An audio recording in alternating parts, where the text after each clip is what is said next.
Hi,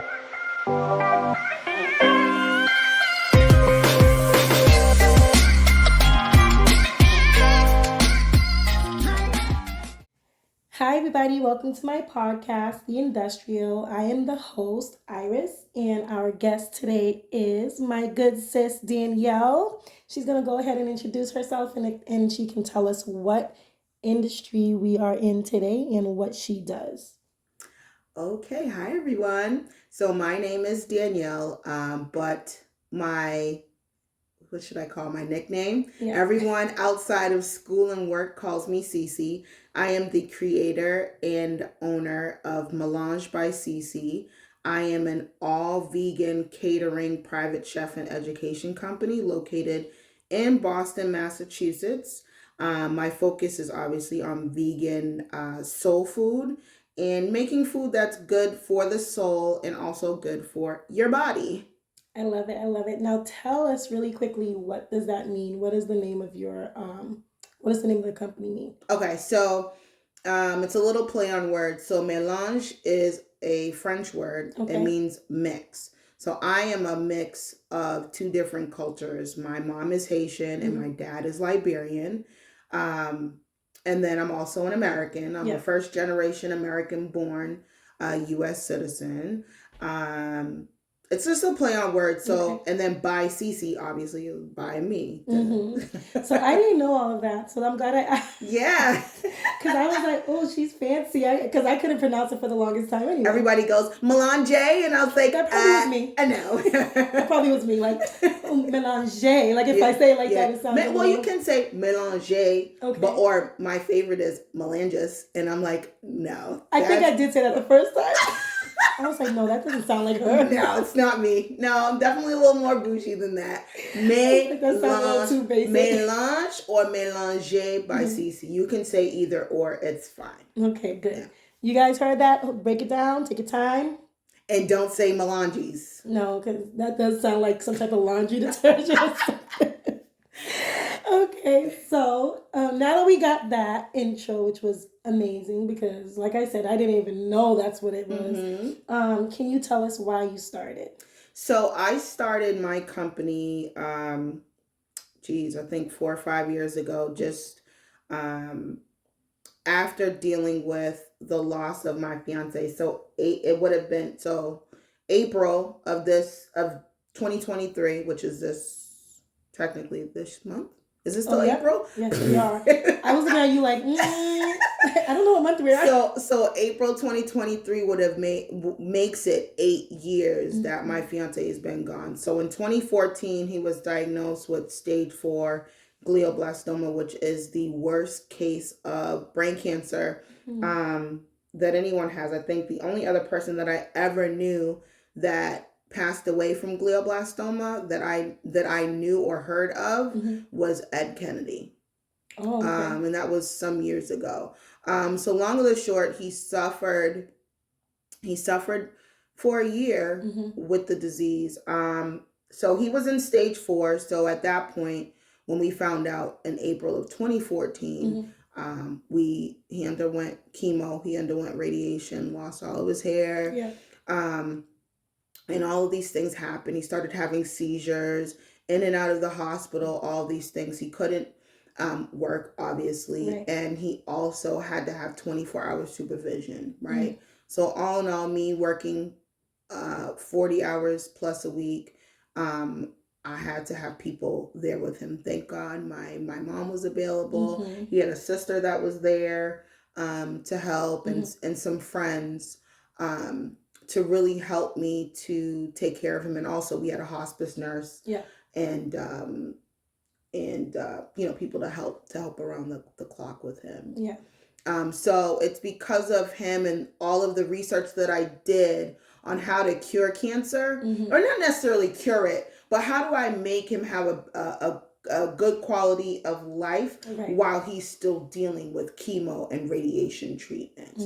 And all in all, after seeing all of the pain and all the nonsense that he had to go through, I knew that I had to be some kind of help. Yeah. And I had to really look at what we were taking in as human beings, and see what I can do to try to help him through this process. Right. Because years ago, I feel like cancer was a term you heard, but it wasn't so frequently heard of. Right. Now it's like, you cancer hear cancer, it's every other word. This person had it. This person's about to have it. Like, cancer spreading. So obviously it has something to do with change in food, environment, whatever. It's a combination of things. It is environment. Yeah. It is food.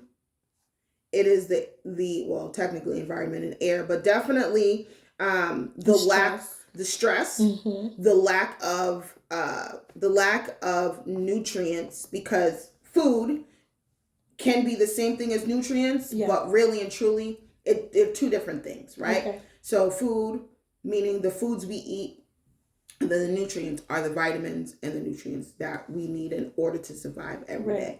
And a lot of us are not getting that. And we're actually depleting ourselves with every time that we consume certain things, right? So consuming things that are for pleasure, but they are supposed to be like an every now and again thing, can also deplete the nutrients that are in your body.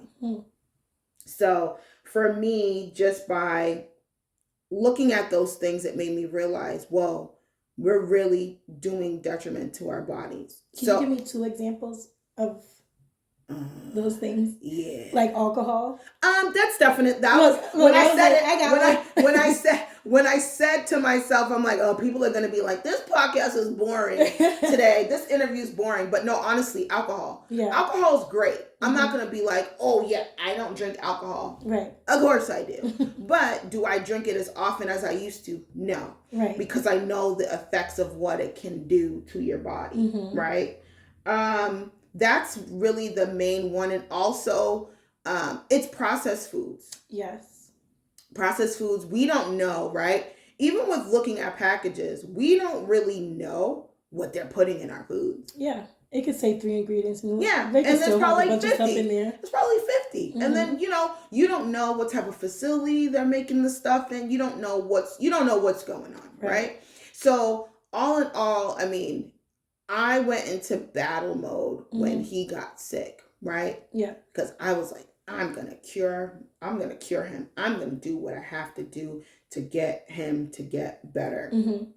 But I think what it did for me was give me a sense of strength that I didn't know that I had, right?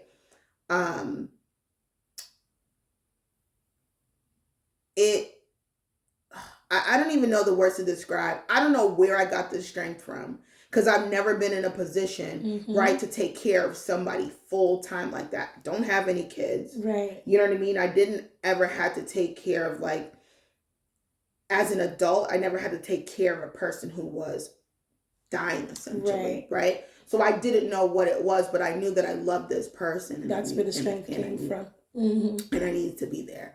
So,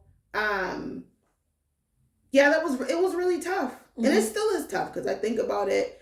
I think about it often. I try not to cry about it anymore, because there was a real blessing in me taking care of him. Yeah. Created this whole business. Yeah.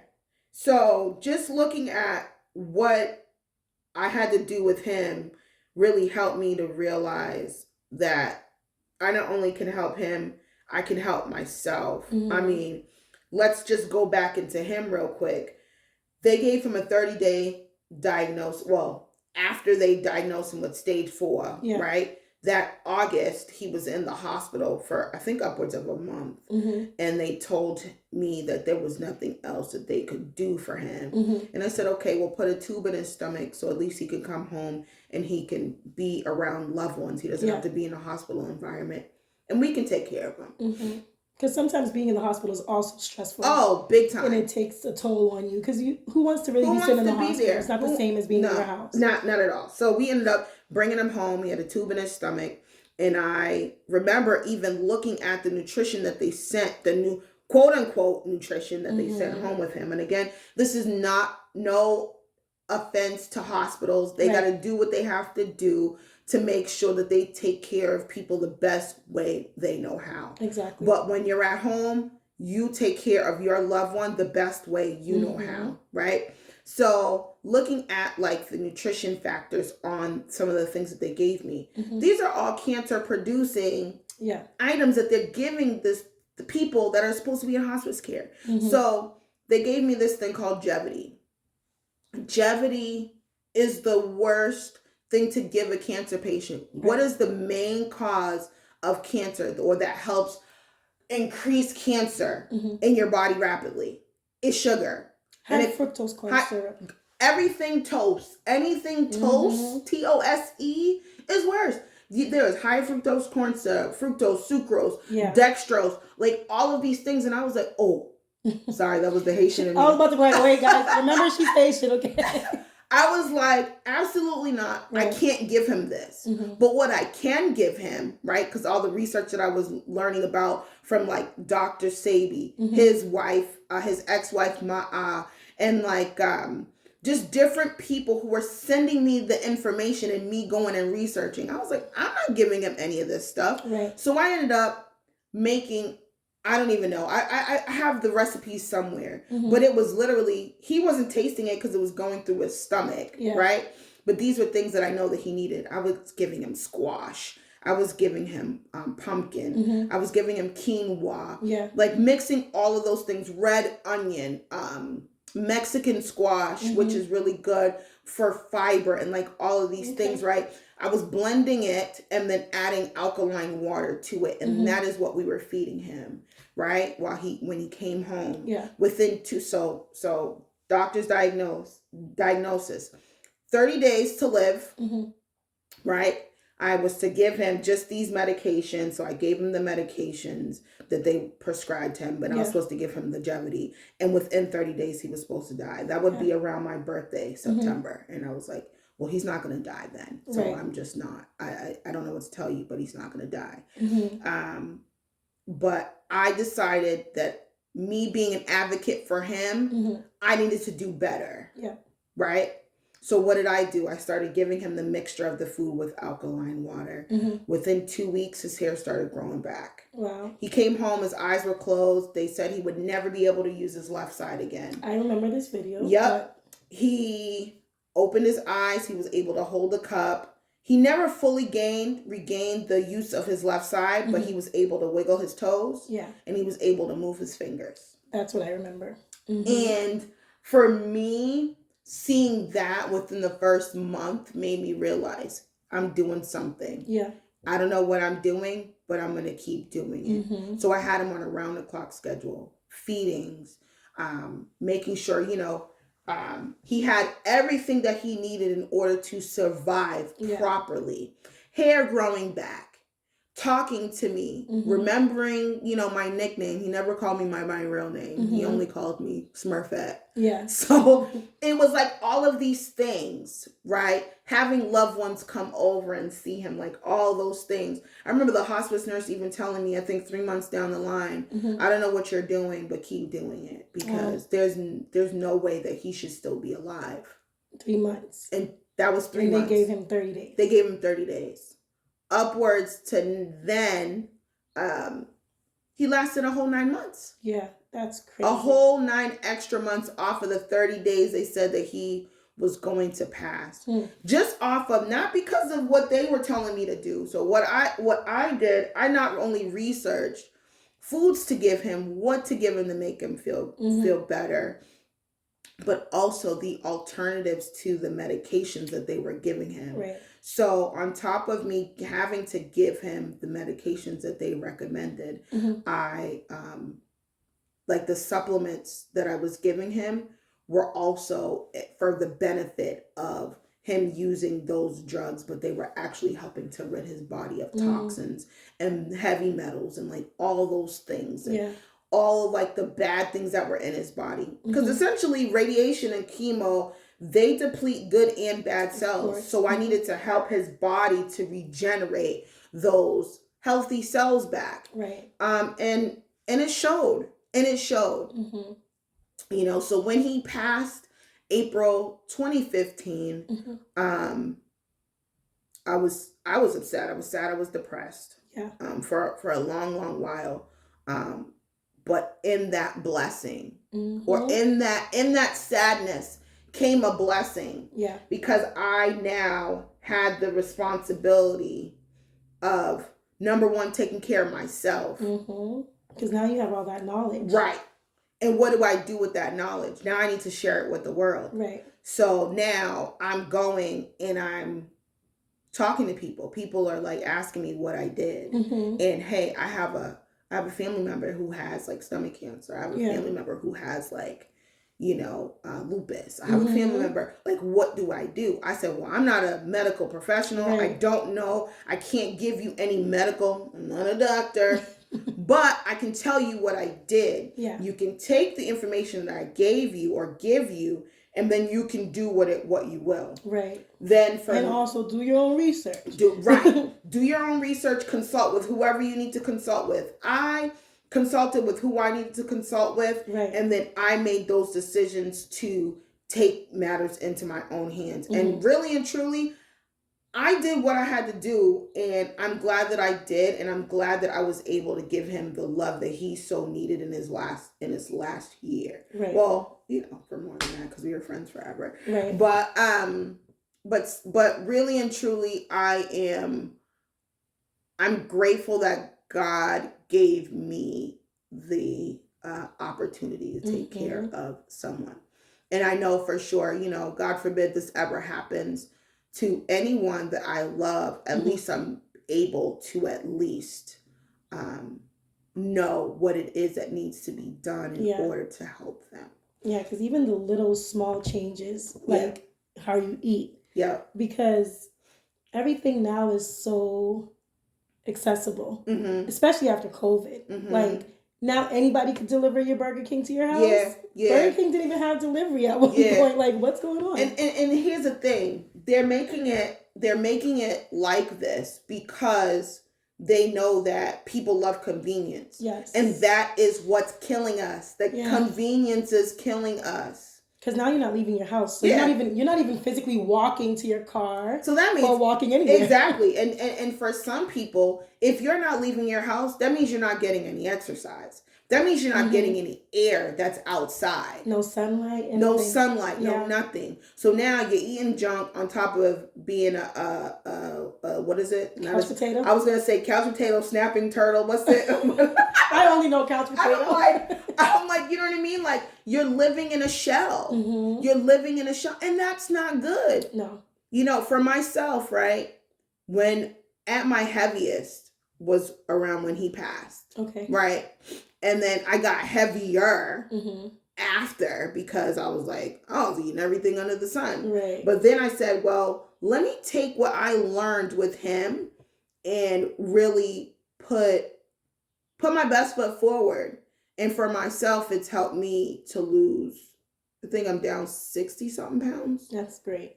So for me, it was like, all right, well, I'm taking what I learned. Now, mind you, I'm not a full on vegan. So people who are full vegans and you've seen me eat like lobster or something like that, whatever. I don't care. At the end of the day, I know what I'm feeding my customers, right? Yeah. Because I make sure I read labels. I make sure that I'm taking care of my customers. So I know that, all right, they're fully vegan or they're gluten-free or they're this and that. I always make sure you've got to read your labels, right? Whatever, majority of the stuff that I use are whole foods. And majority of the time, they are not so processed. Okay. Some of the things that I use are processed because I don't have a way to make them myself. Right. But I am learning new and more interesting recipes for me to incorporate into my business. Because now you've been doing your business for how long again? For almost 5 years. 5 years. Yeah, okay. For almost 5 years. So it's interesting because doing events, I've met so many people. Yeah. Right? I've met so many people. I've seen so many people who were very skeptical of vegan food, but when they have my food, they're like, wait a second. Are you sure this is vegan? Right. This is like too. So I a friend of mine ended up tasting my food in the very beginning. She came up with my slogan, and it was too good to be vegan. So too good. Too good to be vegan. And I was like, oh, that's gonna stick. Yeah. And really and truly it is. Like from my potato salad, which doesn't taste like any different than the regular one with eggs in it, right? The down south potato salad. My potato salad, I put it up against anybody's. I make southern baked beans, mac and cheese. My mac and cheese, yeah, even though I'm gonna say it and it's probably gonna, people are gonna be like, ew. I use vegetables for my cheese. That's how I make my cheese, but you wouldn't know if you're looking at it. Because it still has the creamy texture there and everything. There you go. Because the thing about it is, what people don't get is, you like meat because of the flavor, but the flavor doesn't come from the meat. If you just boil a piece of meat or put it on a grill with no seasoning, right, are you gonna eat it? Some people eat like that. But no, I mean, it is what it is, right? But for me, I take those same flavors that I would put in a meat, and I put it in my food. Right. When I mean, I'm tooting my own horn, but seriously, my food is bomb. Like, I ain't even gonna hold you. Like, and I could cook meat if I wanted to. I can cook vegan or vegetarian if I want to. Yeah. Either way, you're still going to smash my food. Yep. Because I eat the cauliflower steaks, and like you're saying, cauliflower just looks like a bland piece of white something on a plate. But when they season it, oh yeah, I know people talk trash like, oh yeah, steak, right, whatever, but it tastes like it doesn't taste like meat, but the flavor. But the flavor gives the flavor of a steak, like because you're looking for texture and flavor. That's really what you're looking for. Like even my fried cauliflower bites, everybody loves those because you can pair it with, like, I make a pineapple mango salsa. I even make my own barbecue sauce. I make my own duck sauce. Okay. You can put those on it. First of all, you can eat it by itself and it tastes like a piece of fried chicken. I mean, I'm saying taste like, but like literally gives the flavor off of the crispiness and the flavor of a chicken. Right. So for me, as long as I can cook like that, I'm good money. Right. Like, I'm good.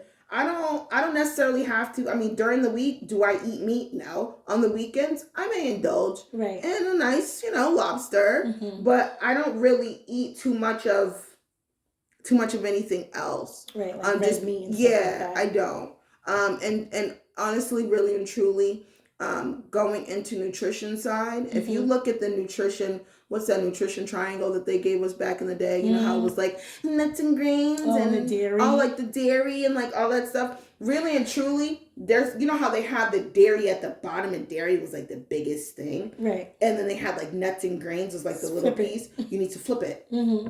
If you flip it, and to be quite honest, you flip it and knock that milk off. Yeah. Because people could argue with me all day long, but you ain't supposed to be drinking milk. Right. I remember at a young age, I would have milk with everything, vitamin D. And then, I don't know, I felt like I got like lactose intolerant come like maybe high school, like maybe 15, 16. And I was like, ugh, I can't have this anymore. Like, I can't eat it or I can't drink it. Right. Even like ice cream. The minute I have ice cream, I'm like, whoop, gotta go. That's, you know what I mean? Pizza. Yeah. Like... Yeah. And really and truly, our bodies are not equipped for that. We're not supposed to even have that. Think about it. Kids that are little, right, that have milk all the time, usually those are the ones who have a lot of snot, who have a lot of like, not heart problems, but like lung, coughing, snotty nose, always like all those things. And it's because those things derive, it may be the environment, but it may be, 9 times out of 10, it is probably from the milk. If you remove milk and give them a substitute, maybe not a nut milk, but like an oat milk. Right. If you give them an oat milk substitute, you'll notice a difference. You'll notice a big difference. Yeah. You gotta get the cow's milk out of consumption. That's why we have breast milk. Right. And they have their breast milk. Exactly. Like, why am I eating cow's breast? Because cows, I don't think cows drink our milk. No, they definitely don't. I didn't think about that till today, but Yeah. I'm realizing that cows and cats don't drink human milk. Exactly. They have their own teats for their own reasons.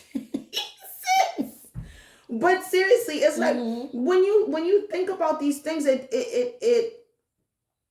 kind of boggles your mind, right? Because we were programmed all these There you years go. from the beginning. So it's like to desensitize us or deprogram us from what we were. Yeah, it's like so much. But think about it now, because there were so many lawsuits against milk and like all these things, and it not giving us the quote unquote nutrition. You notice that the milk commercials, one, have dropped down, and then two, I haven't seen one of them. Yeah, and then two, the billboards that they have for milk, they can't say milk does a body good anymore because I have not seen that commercial in a long time either. It doesn't. I didn't think about that. Ooh, my nose. Allergies.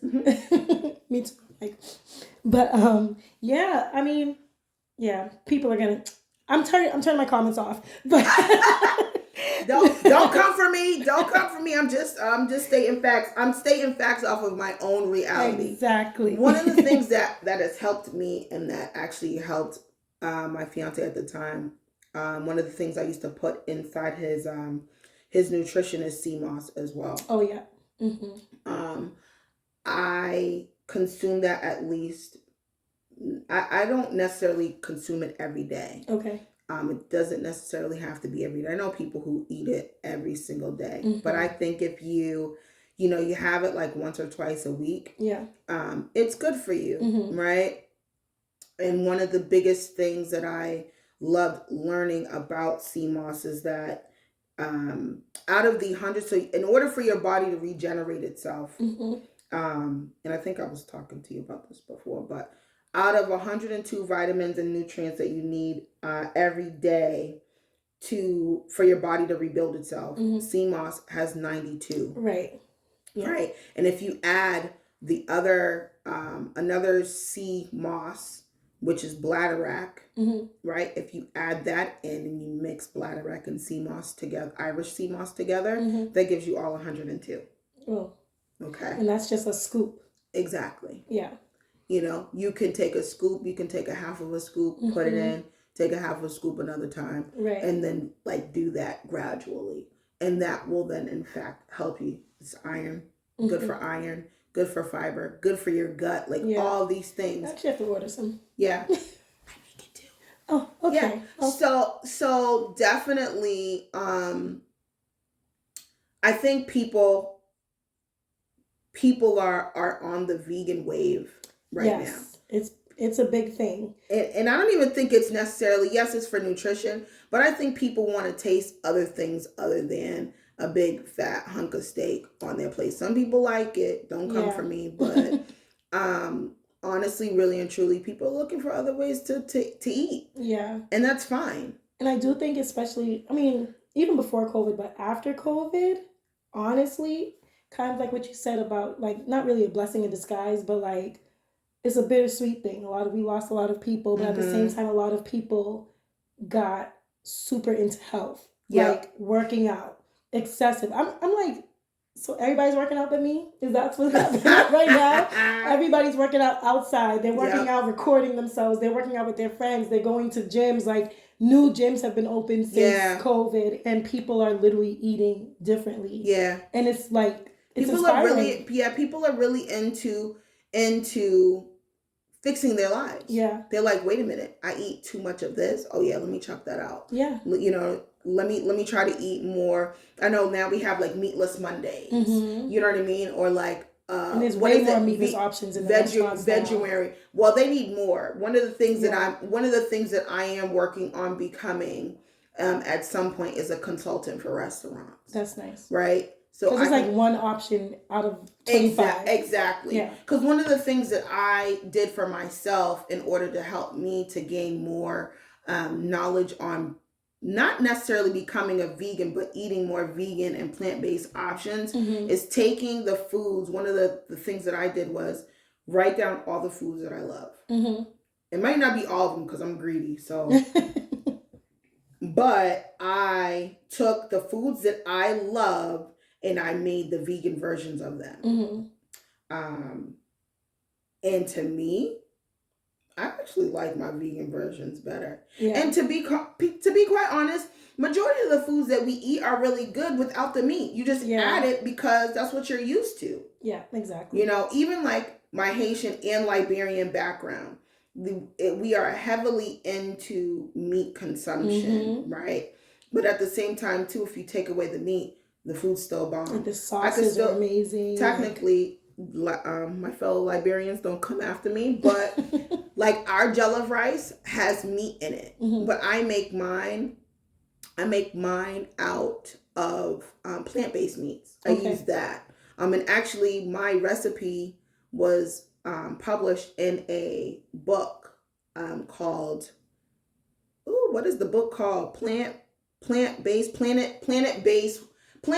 cookbook. It's a cookbook of 100 different chefs from 100 different countries, and we each contributed. They reached out to me from England, actually, to do this book. So I represented Liberia, so I made a plant-based jollof rice, which was great. Yeah, and the book sold out. It did really well.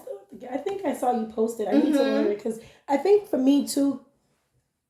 In the beginning when I stopped eating meat because of my child. He's pescatarian though, but I'm allergic to seafood. So now it's just like, that. Yeah. So he's decided to stop eating meat. But me as a mom, I was kind of like, well, I don't want to be cooking chicken and stuff in the house. And then he'd be like, can I get some? Yeah. I wanted him to like stick to his plan. Right. So I stopped eating. I thought it was a joke. I'm not going to lie. We went to a birthday party. I was like, he about to eat this burger. He didn't eat it. And I was like, this is real, but okay, fine. But then it became normal. Like, then it was just like, whatever. Yeah. So in the beginning, I started making all these, researching, like going on Pinterest, YouTube, but looking for like West Indian ways to make it, like, because I still wanted the flavor. But then just started getting lazy and started eating all these carbs. Yeah. No, and it happens. Yeah. And really and truly, like when I hear you say your son decided that he wanted to stop, a lot of kids from young now are saying, you know what? Yeah, I don't want to. I have a friend of mine, her daughter, she's 13 now, but she comes to my events and helps me at my events. I love that. She became a vegan because of me. Aww. So she doesn't, that's what she told me, but then her mom also said the same thing. And it's like, she's doing really well.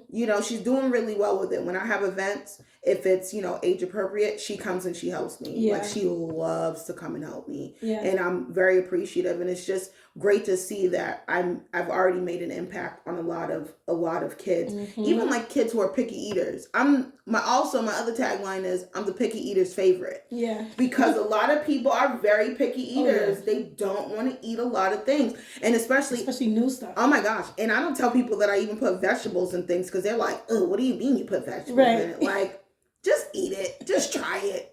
You were looking at it. You were staring at it. You wanted it. You know it looks good, so just eat it anyway. Like, duh. But seriously, watching people who would never, ever eat vegan food, try it and love it. Yeah. That's my goal. Yeah. I love to see that. Their expressions. Oh, yeah. Or they're coming back to get more. I'm not sure if I'm gonna like it. I'm like, all right, just try a sample. Hi, can I have the plate with everything on it? It's like, I knew you were gonna like it. You already put the plate aside for them. Yeah. I'm waiting for you to come back. Just come back and just pay for your plate. Thanks. It's really But it's amazing. It's really amazing to do. I mean, I haven't done a wedding before, but I've done events. I've done tons of events in Boston. I've been a private chef for people in and out of Boston, nice. California, Atlanta, Maryland, New York. So for me, it's amazing to go to events and people try my food, even like my pies, who people think are not vegan and they're completely vegan. Even the crust, my crust is homemade. I make my own crust. Like down to the butter. Down to the vegan butter and the vegan shortening that I use for my pies. Yeah. Like I literally make everything. I try to at least do that so that I can give you high quality products. Right. So here's the thing. I wanted another friend of mine to come and be interviewed at the same time because she cooks I believe, West Indian food, like the oxtails and lobsters and stuff. But I wanted to see if there was a major difference with how people interact with you as you're making vegan food. Like, as it's like a kind of like an up and coming thing for people, for some people, especially old school people. Yeah. Like, not Rastas and stuff, but just like old school West Indians. I think, you know what? There's no difference. Because here's the thing. Like, even I made, again, my West Indian and... You about to get in mad trouble. I know I'm about to get in mad trouble. You apologize like 5 times. So there's a person, I don't know. You know what? Not there's a person. Her name is, you know, Cray Plates? Yes. So Cray Plates, the first time I met her, I didn't even know she was Cray Plates. But the first time I met her, she ate my food. She was at an event that I was catering. Yeah. And I made vegan oxtails. And she has been asking me for those vegan I've never had this. It's so good. I can't even, I have to start making them again. Again, once this cast comes off, then I'll be back to doing everything. But again, I make food for everyone. Yeah. We need you to have like classes. Please. No, so that's another thing. Well, I'm not trying to put your business out there, but I was just thinking for myself. I don't care if they don't go. Definitely, but the thing about it is that what I love about this, and when I hear you say, do you get the same reactions as somebody who would be making food with meat in it? Yeah. I've done events where I've been the only food vendor that is vegan. Or so do you feel like they look at you like, oh, I'm not paying as much? They don't even know my food's vegan. My food, so my sign doesn't say anything about being vegan, which I am creating new signs that will say that, but I do that as a trick. Yeah. Right? Because people will... You come to me, you smell my food, you want to try it, I'm going to let you try it. Right. Then I'm going to tell you that it's vegan. Right? I ask you if you're allergic to anything. I'll tell you what's in what. Right. But then if you try it and you like it, does it matter that it's vegan? Right. Doesn't really matter. You're going to eat, you're going to be stuffed. And to be quite honest, you know how, like, with other food, you get, like, the quote-unquote, the itis? Right. It's so heavy. Yeah. You probably still don't get that from my food anyway, too. Even my pies. I remember this past Thanksgiving, I made sweet potato pie and apple pie. I have one of my little cousins who loves apple pie. Nobody knew that I made the pies, even though it had said my name on it. But no, they thought that I got the pies from, like, Costco. And I was like, no, I made those. My little cousin says, I love apple pie. I was like, oh, you do? So he went, he got a piece, and then the pie disappeared, right? When I found out, my aunt told me that he took the whole pie. So nobody else had pie. Nobody else had pie. I think maybe 2 people had pie. He took the whole pie back to my other cousin's house and ate that every day after Thanksgiving. So now I have to send him a pie. Yeah, you do. I do. He's actually probably your spokesperson. Yeah, he definitely is. I should have got a picture of him eating the apple pie underneath the table, right? But, you know, again, people don't know that I don't use any type of animal products in anything that I make. I just make it so well that you're not going to know the difference. Right, as you shouldn't. You know. I think that's you know, that's what I'm doing. So in terms of new things that I'm doing, one of the things that I'm doing, the cooking classes are coming. I've actually done a couple with my mom. Okay. But it started off with classes for my mom and her friends. And then I did live demos for a company, for a big company. I don't want to say their name on here because I don't want to get people. Yeah, because you already got in trouble like 6 times. I know, I already did, right? But I've been one of their chefs for Black History Month for the last 2 years. But you did do something, right? Weren't you doing online ones? Something I was doing. So I was doing I'm doing like little things every now and again. And then I also have stuff that I am posting on YouTube, which I need to get back up and doing. I'm doing all of those. So those things are coming up in the near future. Okay. I also have a cookbook that's out called the Vegan 40 that has and the Vegan 40 was supposed to be 40 recipes because I was turning 40 when I released it. but I think there's over like 50 recipes in there. And it comes with like breakfast, lunch, dinner, and desserts. Oh yeah, I have to buy that. And smoothies and soups. So literally everything you could think of is in there to get you started on some type of vegan or plant-based journey, whatever you want to do, or if you just want to have like a vegan meal and you need something to cook, try my book. Right.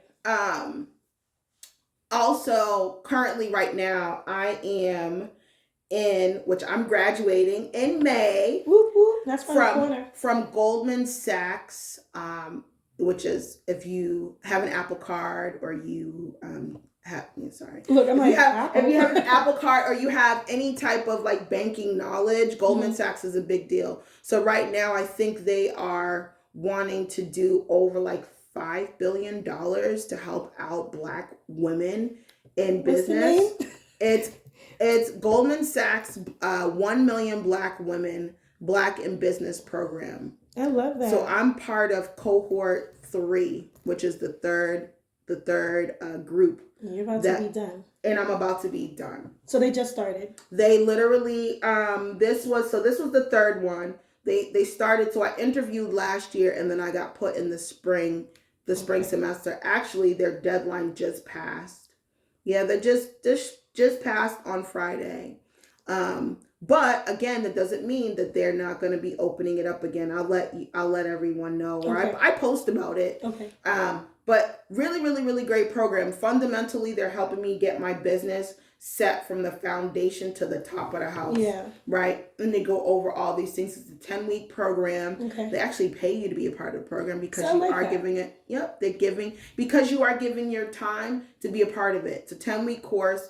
You get to be together in a growth group with some great Black women who are all successful in their own right in different industries.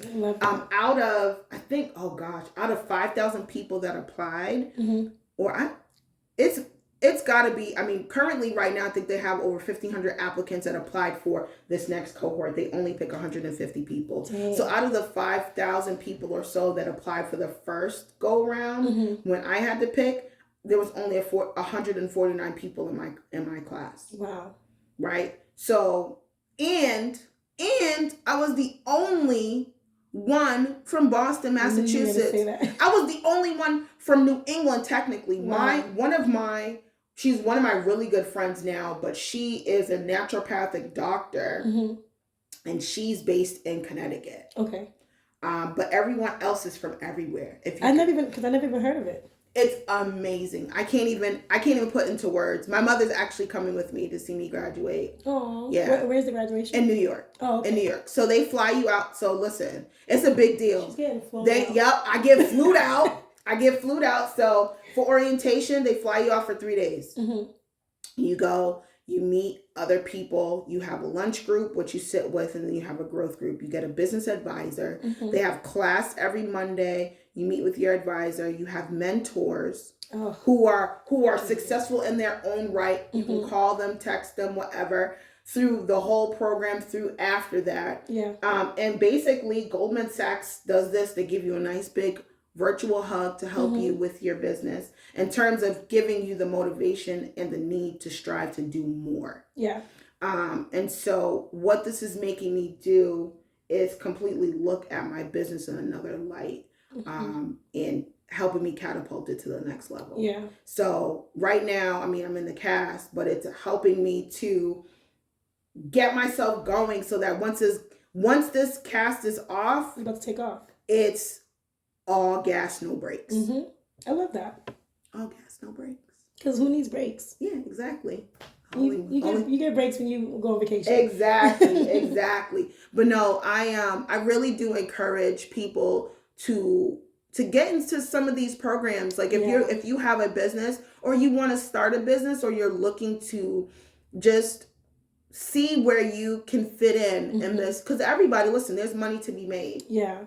And I feel like people are so much more interested in supporting people. Of course. I think, and I keep going back to COVID, but I feel like because we were stuck in the house for so long, Mm-hmm. people need that. They're like looking for human interaction in any way, which way they can. Like, some people aren't. Some people like to be stuck in some the people house. are still in COVID. Yeah. I get it. Yeah. But those people were meant to be there. And the people that were supposed to blossom and flourish after COVID you're seeing it so much now. Yeah. I actually never would have thought I would be in the position I am in now myself. Yeah. I thought I was going to go to nursing school. Well, see, here's the thing. Things that happen in our lives, sometimes we look at it like, oh, why did it happen to me? And it's really, there's a blessing. Like me, look at me. Yeah. I went to school for engineering. I still am in IT, right? I'm a director of IT at a community college here in Boston, in Massachusetts. And I would have never thought that I would be doing cooking. Right. Let alone being completely successful at it, right?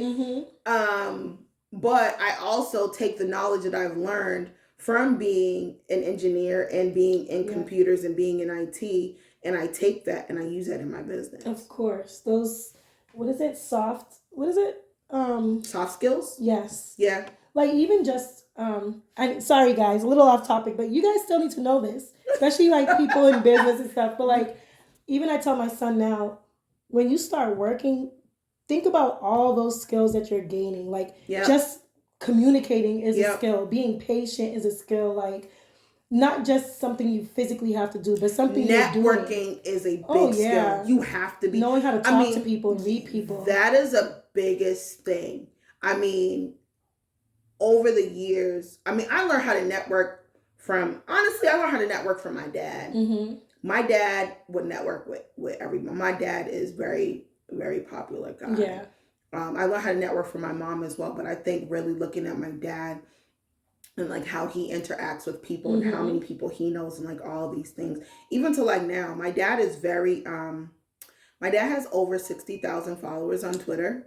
What? I need a Twitter account, first of all. People, like the random people, like not random people, actually people that we know follow him. Like Lady Gaga follows him. Yeah. Like Dan Rather follows him. Like political people follow him. Like I learned networking from him and like how, he doesn't shy away from speaking his mind. Right. And so many times I've been kind of like not really shied away from wanting to do my business, but so many people, Boston has this mentality where it's like crabs in a barrel. Yeah. We don't want a lot of people to succeed.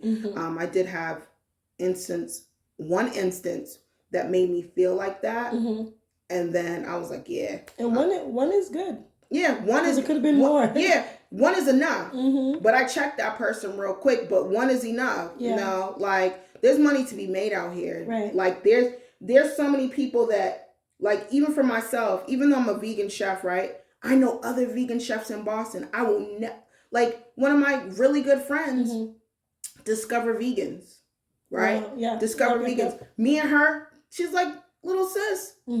But will I actually push people towards her if I can't do something? Why? Because I know she's good at what she does. Right. You know what I mean? I will never, there's no reason to hate. First of all, vegans don't got beef. Right.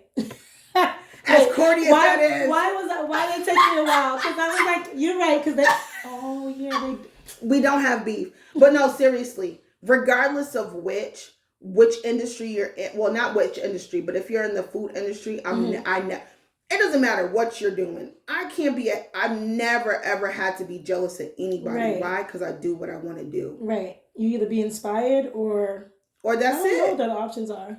Either be inspired or go sit down. That's it.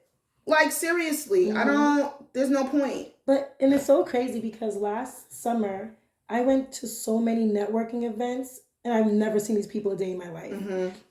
I know enough people in Boston. I do hear my network is a little big, you know. I've never seen these people a day in my life. And I'm like, where did you guys come from? Yeah. But now it's a whole different ballgame. Yeah. Because now I'm purposely interacting with people who are in the same business mindset that I'm in, or I'm trying to be in or growing into. So it's just like, there are people out there that will support you. Maybe you need to change your groups. Right. Like people keep staying in these groups and saying, oh, Boston this, Boston that. But we have people that are flourishing. So what are they doing different? Listen, you know what the problem is?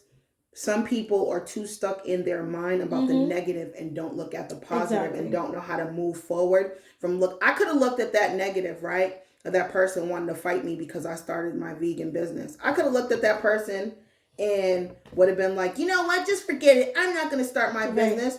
But I know I have something different to offer, right? It doesn't matter if, say for instance, me and you were selling the same thing. Right. What does it matter? Because there's Uber and there's Lyft. Exactly. So guess what? If one don't work, the other one gonna. Right. For different reasons. Yeah. And personality, and seasoning, that's the thing. So many different things. People live in this world. One of the things that I always say to people, I don't really care what other people think. Right. I've been like this since you've known me all your life. So I march to the beat of my own drum. Yeah.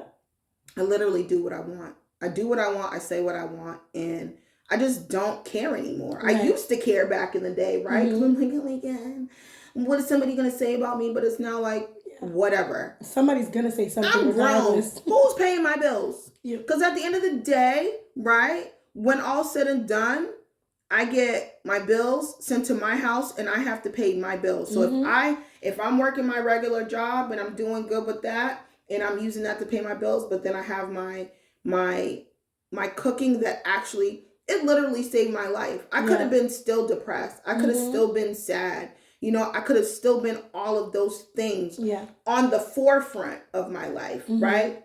You know, but the joy that I get from cooking, the joy that I get from giving the love that I gave my fiance, right, when he was alive, and when he was sick, is a joy that I give to other people. The love I give to other people in my food, that's what brings me joy every single time that I do an event and every single time that somebody reaches out to get a catering order for me. Yeah. And this is what I appreciate about myself in my life. I didn't sit in depression. Right.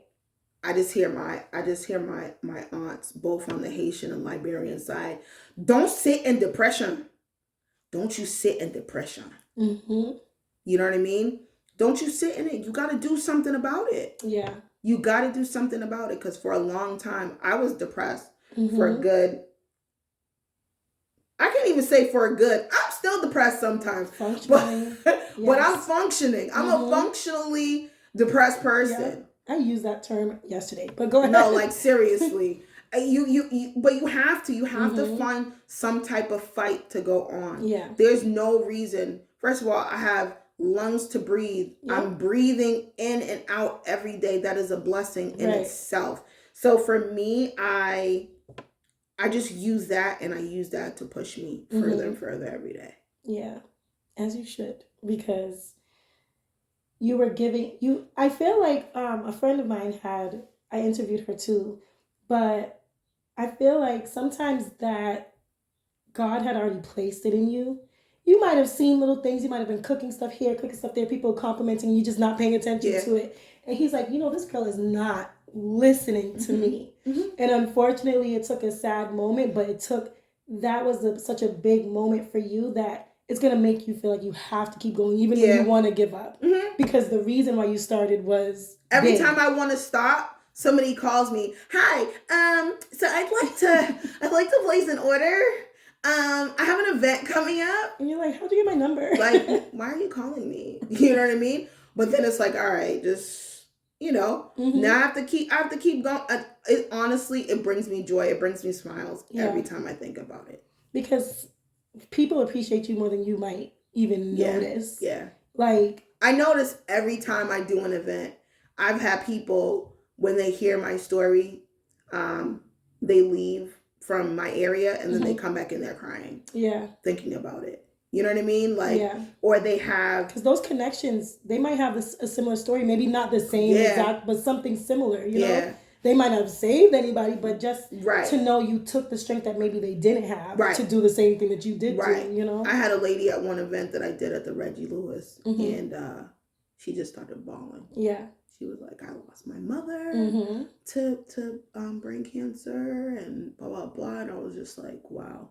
Like, and then she went to my mom and was like talking to my mom about me and like how great of a person that she raised and like all these things. And I was like, all right, now I got to go home and cry about it. Like, you know, it's stuff like that that makes me feel really, really, really good. Because there's some good humans out here. Oh, yeah. There are actually really good people out here. So, but, you know, I feel blessed to do what I do, and I do it with ease.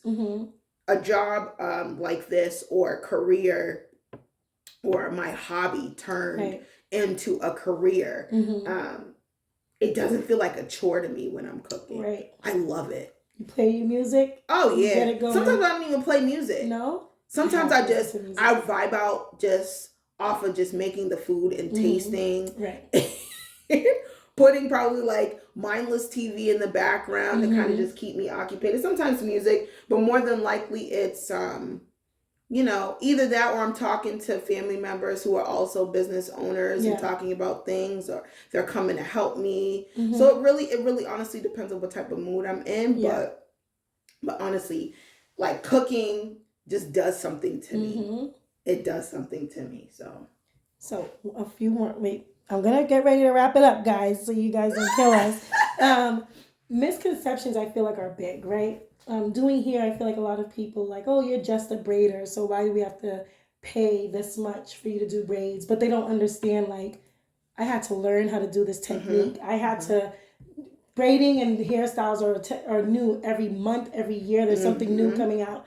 So I'm not just anything, and I deserve to be paid X, Y, and Z because I'm standing on my feet.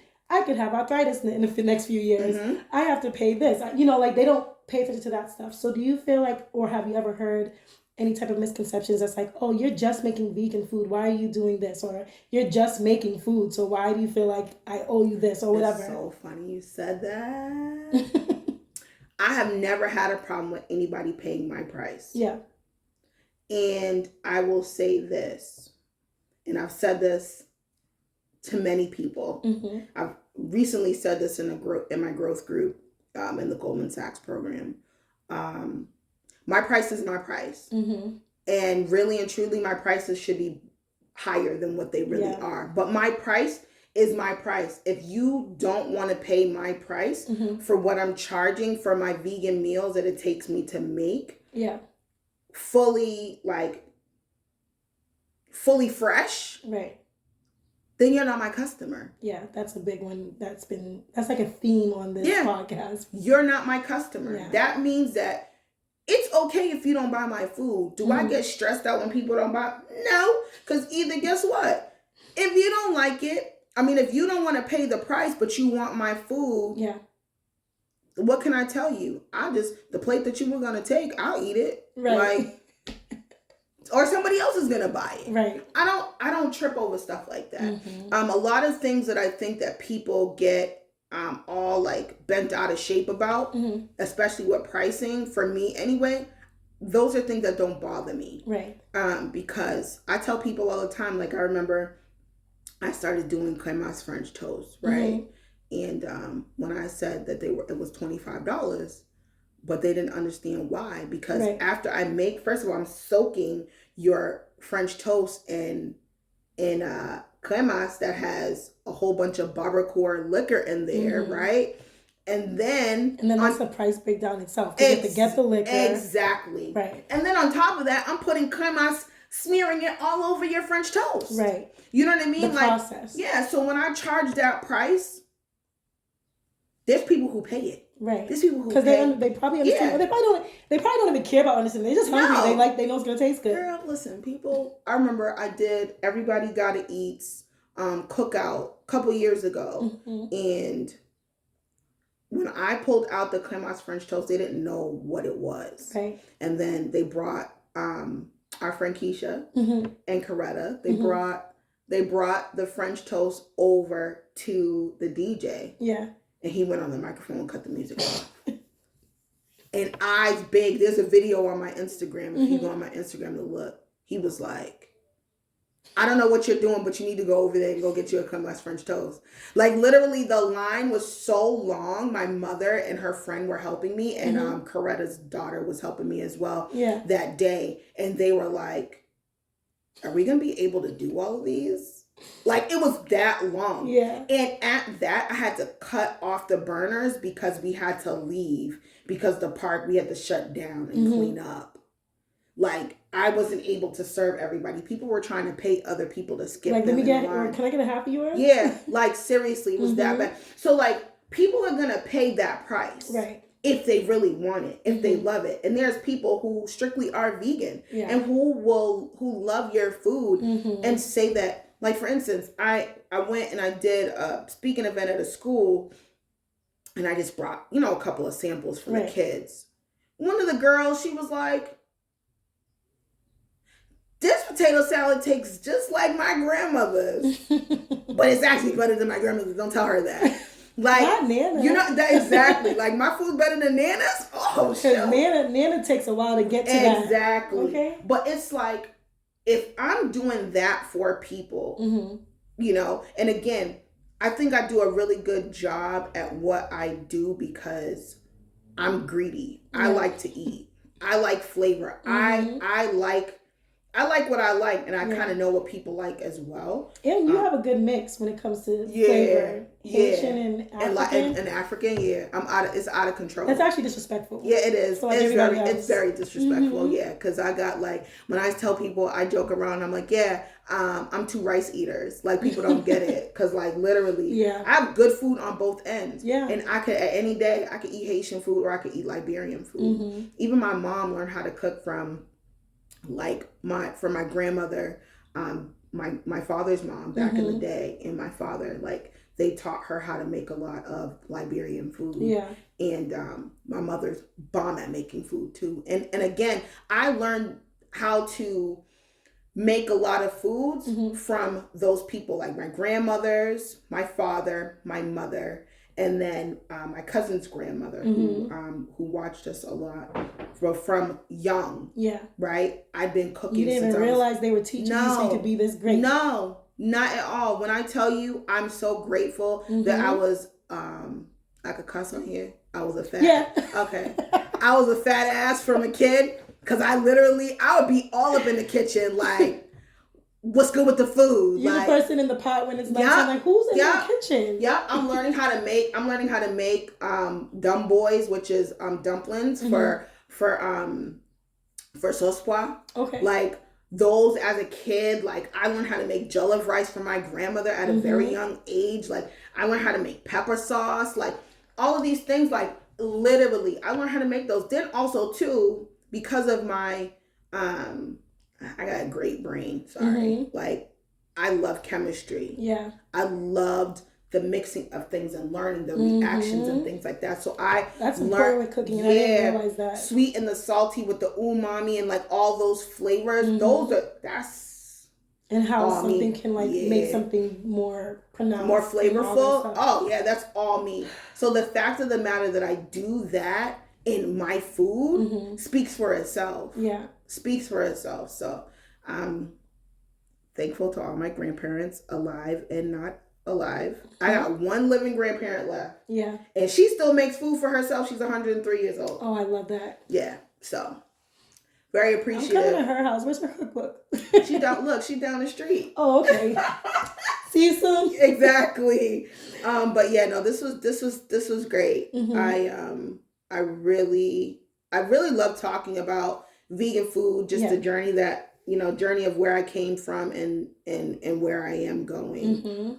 So that people know, like, if you ever want to ask me questions, talk to me about it, or you guys want to try food. I am actually in the works for starting my own separate podcast. Yep. With me cooking food and then people coming over and tasting, and we just have like conversation. Oh, how many people you got in the lineup? Exactly. So I'm planning to do like 3 or 4 course meals, and then I'm going to be making drinks as well. I love that. And having at least maybe 2 to 4 people over. at one time. That's cool. To talk about food and just talk about the foods that we're eating and kind of just like, shoot the shit. Yeah. And then when the alcohol hits, who knows what y'all gonna be talking about after that? Listen, we talk about you're like, how'd y'all get to that topic? Exactly. Okay, so our last, that's the song, isn't it? Whatever. I was just like, wait, why does that sound familiar? The last question or statement, what is a big takeaway you would like people to get from you, your business, your feelings, advice, whatever? My biggest takeaway, I don't think it necessarily will be about my business. This is just about life. Never look at the sadness that you're going through as just sadness. There has to be a blessing within that sadness. Right. I think that's the biggest takeaway. Yeah. Because if I allowed my sadness to take over, I wouldn't be who I am right now. Right. Because it's like we hear that term, what is it? The glass is half full versus the glass is half empty. Yeah. I've heard that all my life. And not to say I never paid attention to what it meant. It makes sense to you as an adult now. Yeah, it has a lot. It's very potent now as an adult. Right. But yes. So we thank you for being on the podcast. Thank you for having me. You can definitely, if you want to tell everybody what your handles are, Instagram, Facebook, or whatever. Okay. Email if you have. So you can find me on Facebook at MelangesbyCC. Whatever I post from Instagram is on there as well, and that's MelangesbyCC. My Instagram handle is MelangesbyCC. My TikTok handle is MelangesbyCC5. Okay. That's because I don't remember my original TikTok. I was sitting here thinking, I was like, what's 5 mean? I know it's something deep. Yeah, no, nothing deep at all. I just don't remember it. So you can find me at, also I have a website, www.melangesbycc.com. I do sell CMOS on there. Every once in a while, I sell out pretty quick. I will be starting to sell apparel. Okay. Shirts, sweatshirts. You'll see me with my own logos and stuff like that on. But I'll be doing more of that towards the summertime. Okay. And look out for cooking classes. Yeah. And YouTube. Yes. And YouTube. Oh, yeah. YouTube, I'm on there as well as MelangesbyCC. Yeah, so you can find me on pretty much all social media. Okay. I don't post as much because I've been in this program, so I've kind of just been focusing on that. But other than that, that's where you can find me.